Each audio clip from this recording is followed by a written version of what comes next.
ఈ happy new year video అయితే compulsory చేసుకోండి మీ యొక్క ఫోటోతోటి. ఫస్ట్ అయితే ఈ వీడియో ఎలా ఉందో చూద్దాం, చూడండి.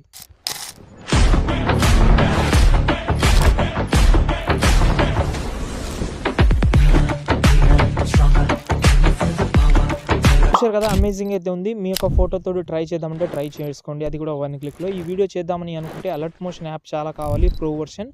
అలర్ట్ మోషన్ యాప్ బ్రాడ్కాస్ట్లో ఉంది. ఇంకోటి టెంప్లెట్ లింక్ కావాలి, అంటే ఫుల్ ప్రాజెక్ట్ లింక్. ఈ ఫుల్ ప్రాజెక్ట్ లింక్ కావాలంటే డైరెక్ట్గా గూగుల్లోకి వెళ్ళండి, అక్కడ సంతోష్ ఆర్షిఎఫ్ అని సెర్చ్ చేయండి. ఈ సైడ్ అయితే ఓపెన్ చేసిన తర్వాత పైన సెర్చ్లో మీరైతే హ్యాపీ న్యూ ఇయర్ అని సెర్చ్ చేయండి. ఓకే, దాని తర్వాత ఈ ఆర్టికల్ ఓపెన్ చేసి కిందికి వస్తే ఇక్కడ మీకు ఆల్రెడీ ప్రాజెక్ట్ ఉంటుంది. మీకు ఫాంట్ కూడా ఏం అవసరం లేదు కాబట్టి ప్రాజెక్ట్ అయితే ఇంపోర్ట్ చేస్తే డైరెక్ట్గా మీరైతే ఈ ప్రాజెక్ట్లో అయితే వచ్చేస్తారు. ఓకే, ఇక్కడ చూడండి, మీరు ఏం చేయకండి, ఫోటో సెలెక్ట్ చేసుకోవడం, కలర్ అండ్ ఫీల్డ్లోకి వెళ్ళి చేంజ్ చేసుకోవడం. ఇక్కడ ఎన్ని ఫొటోస్ అయితే ఉన్నాయో అన్ని ఫొటోస్ ఈజీగా అయితే చేంజ్ చేసిన తర్వాత వీడియోని సేవ్ చేసుకోండి.